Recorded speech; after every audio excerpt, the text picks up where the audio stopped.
Hello and welcome viewers. We have Jayant Maskar, CMD at MEP Infra joining us on the show.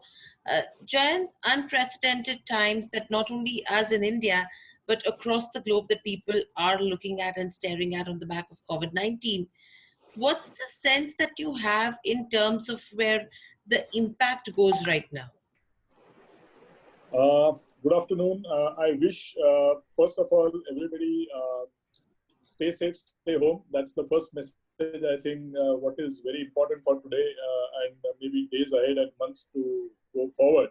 Having said that, what we understand as far as infrastructure in the country is concerned, I think it's definitely a challenging time, not only for infrastructure, but I would say almost across various sectors in the country, especially the MSMEs, which the government, I think, is definitely looking at on a very, I would say, more concerned manner. Having said that, I think infrastructure definitely is going to be the driving force for, I would say, the country going forward in the months and years to come ahead. Since this will lead to a lot of generation in employment, which is very, very important at this point of time, that the labor issues and the labor who are stranded at different places should be looked after, and also employment should be generated. Having said that, construction, I would say in bits and pieces, has started commencing and is likely to go, I would say not full swing, but partially start and take it forward from there on. Right. So, Jayant, now obviously, as the lockdown started as well, infrastructure projects, contractors, everyone actually faced a potential significant challenge as well that needed to contend. They need to contend with rapidly. Now that you're saying that partial movement could start, we will see projects which will resume in this period of lockdown. What's the kind of impact that you've seen in terms of construction activity? Number two, at least in terms of where business goes, because majority of the businesses, majority of the sectors are looking at a revenue loss. Now, with a revenue loss as well, it's unprecedented. And it's nothing that everyone is going to be able to cover up on that front as well, because it was but and natural that this was bound to happen. Now, for infrastructure companies, what have been the areas of worry during this lockdown? Predominantly, if I may talk about infrastructure, I would largely divide it into two buckets, if I may say so. As far as infra companies are concerned, there are two major players who are involved. One is the conventional EPC who are more focused on the construction activities. Second is the developer category, where people actually invest money in building up the infrastructure, and then recovery is either by way of a toll, annuity, or by way of a hybrid annuity model, what the government has recently come out with. Having said that, as far as toll is concerned, there are, I would say, quite good amount of guiding principles which are given within the concession agreement, which look after or take care of majority of the losses on account of toll revenues. For example, the government had suspended the tolling from, if I'm not mistaken, 25th of March till 19th of April. Now, the concession agreement covers majority of those points which are important for a developer, because the developer has definitely put in his own equity, as well as there is a certain debt which has been taken to complete the facility, which needs to be paid over a period of time. So there are a good amount of guiding principles and clause which mitigate that risk. As far as construction is concerned, on the EPC side, definitely it is going to lead in terms of additional cost, if I may say so, on account of the various claims under the force majeure, which I would say majority of the developers, the EPC contractors will have and raise.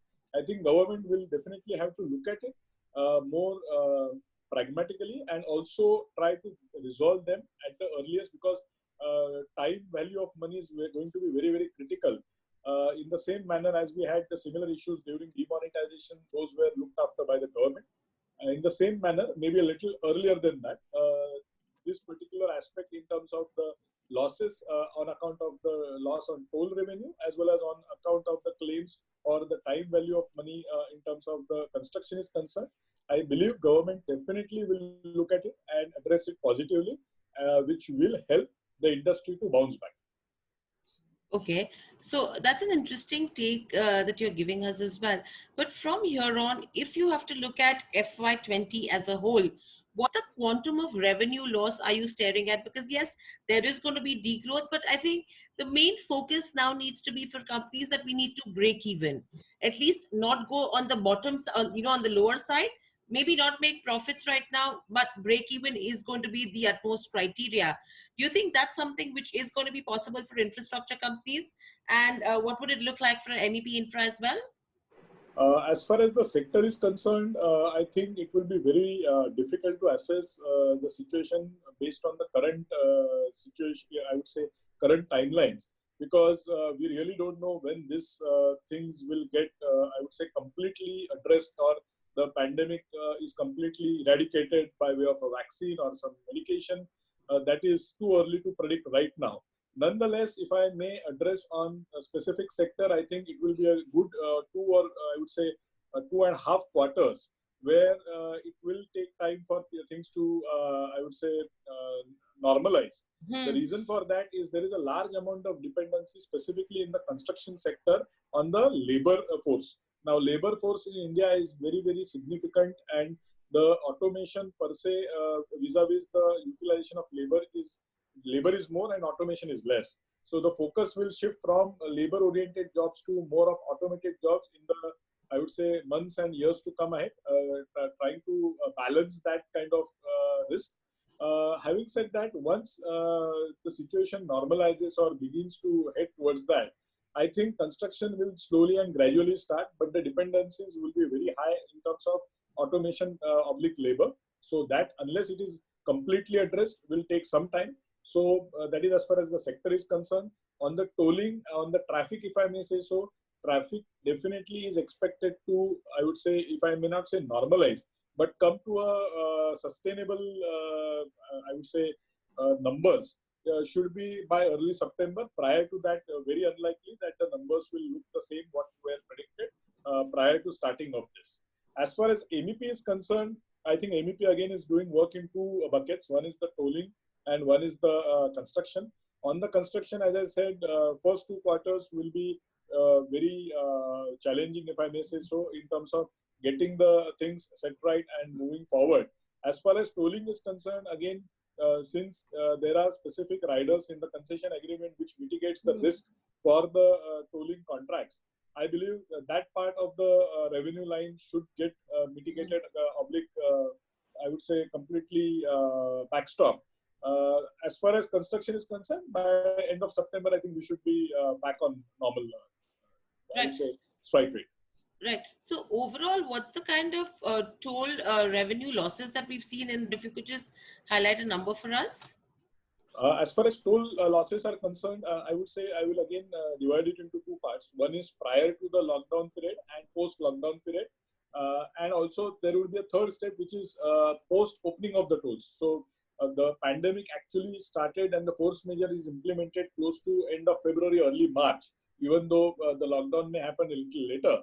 So that is the portion A. Portion B would be the time of suspension of the entire tolling, which is between 25th of March till 20th of April. And third is a post starting of the toll, but till the lockdown and going forward. Because as I said, it will be very difficult to have the same growth or the same even the base numbers in the next couple of months. So that we will have to divide it into three parts. I think the numbers right now will be a difficult ask to give a number, but it should be definitely something which we can give you maybe in a stage by end of April or early May, where we will be able to quantify that and throw a number at that.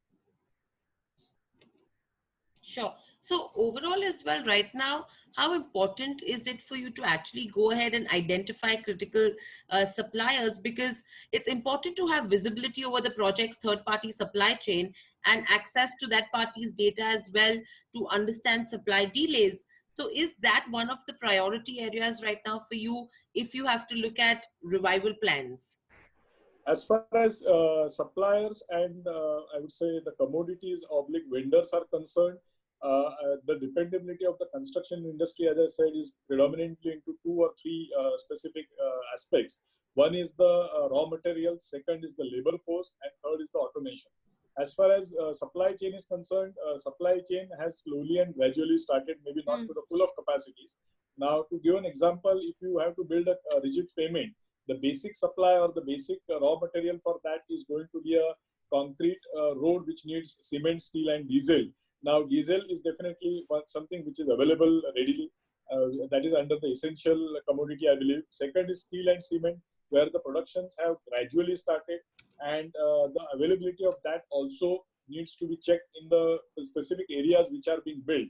Now, what is also very important for the construction industry to revive is to identify in which sector or in which part of the country are the projects being carried out by different companies. Because specifically, even though the construction activity per se may have been allowed as a part of the MHA guidelines, if it is in a containment zone or a red zone or a hotspot, what you call, then the ability to do that will be definitely a little more challenging per se in terms of actually carrying out the work vis-a-vis a green zone. So unless the red to orange and orange to green happens in a more faster manner, the ability to actually kickstart full activities or at full steam will be very difficult. Right. So in terms of the labor force as well, infrastructure is usually, a labor force which is migrating. Now, if you have to take that into consideration, employees or contractors who have been working for MEP Infra, are they stagnant and stationary at the project site, or have they also moved back to their villages right now? See, as far as MEP is concerned, as I mentioned, it all depends on which part of the country are we working. We are rightly or wrongly working in two states where we have a lot of the pandemic being spread out. So we are working Correct. in Maharashtra and we are working in Gujarat. Gujarat. So both these states currently are definitely under a lot of pressure and stress. Nonetheless, there are, I would say, light at the end of the tunnel is the right word, if I may say so. And as far as some projects which we are carrying out, I think there is a possibility of the work to start, I would say at least at 25 to 30% of the efficiency what we have. And those labors, as far as the subcontractors are concerned, again, it's a mixed bag. Some have migrated, some are still there. But since construction activity is a more, I would say, hand in glove with various parts. Now, to give an example, to build a rigid payment, I need to have a crusher operator who will operate the crusher. I need a paver operator who will operate a paver.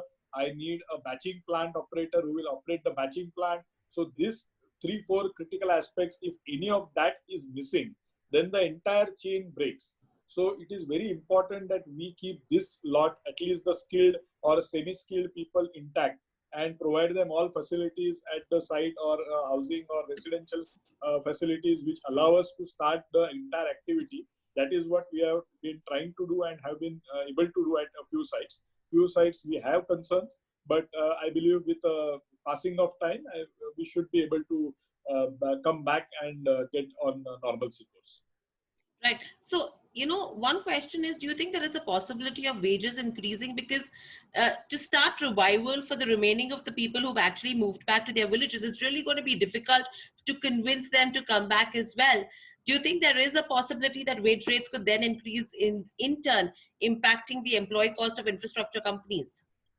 As far as the wages are concerned, I believe it will be too early to predict that demand-supply mismatch if at all it comes. I think it will be over a period of time, this particular point can be looked at or can be addressed. Because if there is a clear demand-supply mismatch, of course, the wages would be a little more than what is the normal, I would say, asking rate. But that is too early as of now, because most of them, I mean, wherever they are there, they are working at the old rates or the old wages, what is being currently paid. If there is a demand-supply mismatch, this point definitely will be have to looked upon more sympathetically than otherwise. Right. But if it has to be taken into consideration, by how much do the wages increase in these kind of a circumstance? See, typically labor cost on any construction side would not be more than a certain percentage, say 3 to 4% of the overall project cost, if I may say so, on a overall basis. Now, even if you add another 10 to 15 bips on that, it can go anywhere between 3.5 to quarter to 4 times, not more than that. So it won't be a very large impact on the profitability of the entire project viability. But yes, that definitely will have a dent. Having said that, I think in the current environment where there is a good provision in the force majeure and also a lot of activities are linked to the wholesale price index, the ability to get back a good amount of, I would say, claim oblique refund or reimbursement of this cost from the government looks very likely. Okay. And apart from that, overall, Jayant, do you think there is a possibility of any legal or financial implication that needs to be considered? Because, the potential disruption is likely to qualify as a force majeure event or be seen as something that should have been planned for. But if a company is not able to deliver against any contract, what will be the kind of implication that we could see? As far as the force majeure is concerned, as I mentioned earlier, this particular pandemic is a very well articulated force majeure event in, I would say, almost all the contracts which are being run by us. As far as ability to get those force majeure, again, those guiding principles are very well laid off, and there are clear guidelines provided. Either it is a tolling contract or a construction HAM oblique EPC contract, where the principles of giving any rebate or giving any financial, I would say, support to this kind of events is very well articulated. Only a request, qua suggestion to the government would be definitely this should be done on a timely basis, which will allow the industry to bounce back and come at a normal growth rate. Okay. And apart from that, overall, what is it? Again, if you think about infrastructure, it is debt heavy. Any issues that, you're facing in terms of debt repayments where you think as an infrastructure company, you will be able to sustain for the next couple of months, but you will need a moratorium that needs to come in from the RBI, needs to come in from the, ministry as well, from the government. What is your take on that? I think this point of time in the last month, I have been tracking, or rather everybody would have been doing the same. Majority of the announcement by the regulator, which is either the Reserve Bank of India, the SEBI, the board, and also the Ministry of Finance.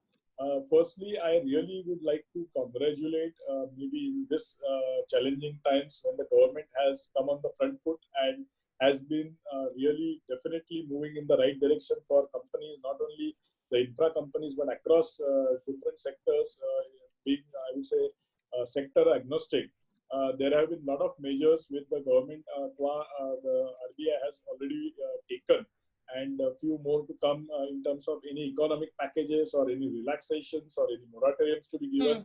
I think those aspects have been very well looked after and taken care in the current environment. What is only very critical and important at this point is, I would say, ensuring that the objective or the aim of the government or the regulator in terms of getting the liquidity in the hands of the final beneficiary by using the banks. I think that is something which needs to be a little more enforced rather than leaving it to the banks to decide. Because if you leave it to the banks to decide, it goes in a very different, I would say, time-consuming process, which definitely will not serve the purpose and will defeat the purpose of government and the regulator, with which full, I would say, both hands open-ended. They are giving away resolutions and solutions to the industries across the board.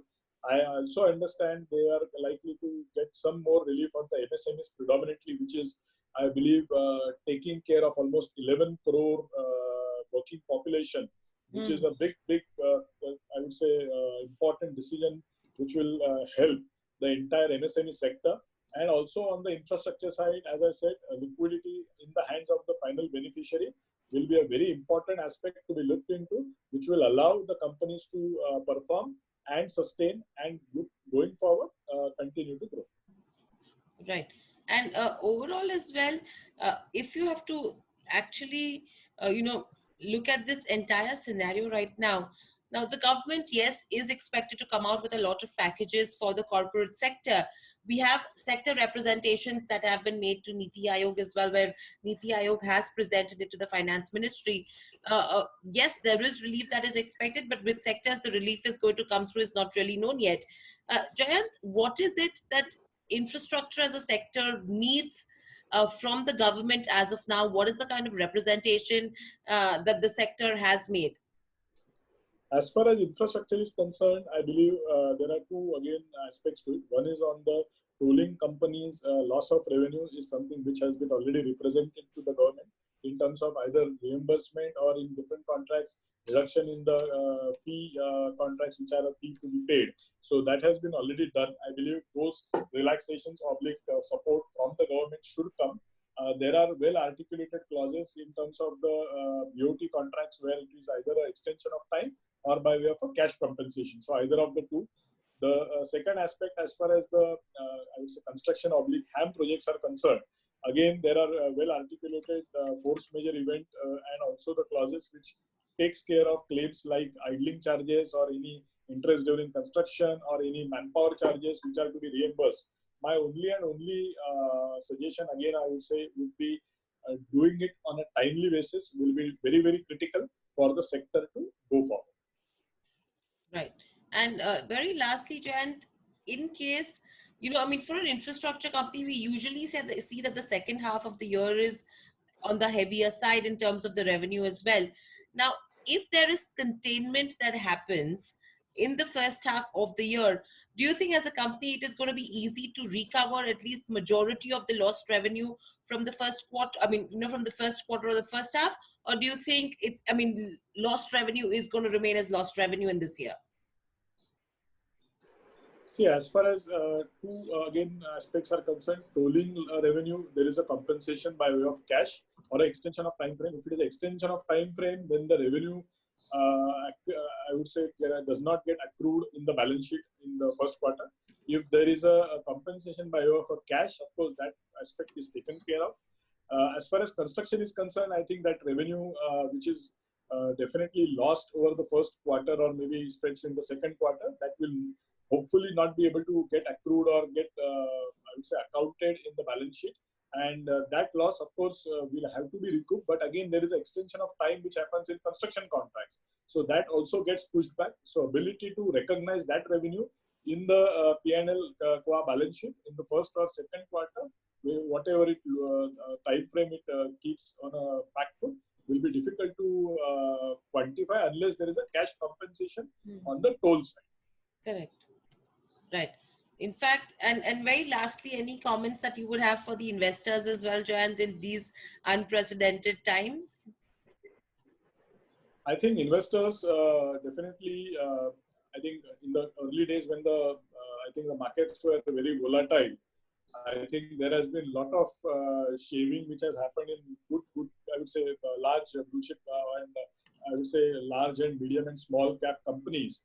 I think it is a pandemic, as I said, which is across the world. And having said that, I remember the words of the Honorable Road Minister. I think I was watching one of his live telecast or a video conferencing in FICCI or CII, which I checked, in which he had said that I think there are people who look at, I would say, times when they are challenging to come into an opportunity and grab the opportunity and take it forward. I think India as a country today is in a situation which is well within that, I would say, purview. A lot of new businesses or a lot of new activities are likely to be started and shifted to India or the country for obvious reasons, which I would not like to pinpoint at. But that is definitely going to be an opportunity for the various sectors, including infrastructure sector, to look at this as a possibility where it can bounce back, will bounce back. And I think the investors should be rest assured that I think India, the way it has been currently going through, and I think I really congratulate, if I may say so, the government in so far so good, whatever steps they have taken to, I would say, reduce or control the current challenge or the current spread of the corona disease. I think that is really commendable, and I wish them luck and pray to the Almighty that the entire issue gets solved and sorted at the earliest, which will help one and all, including the investors, in the days to come. Right, absolutely, Jan. Very rightly pointed out as well that things should be getting strong, all right, and that positivity is needed in these unprecedented times as well across, and we need to help each other as a community as well. But thank you, Jan, for joining us on the show. In fact, we will come back to you as well when things settle down, so that it is more of a positive discussion that we can have in future as well. But thank you for joining us on the show. Stay home, stay safe as well. Thank you, everyone. Thank you. You too.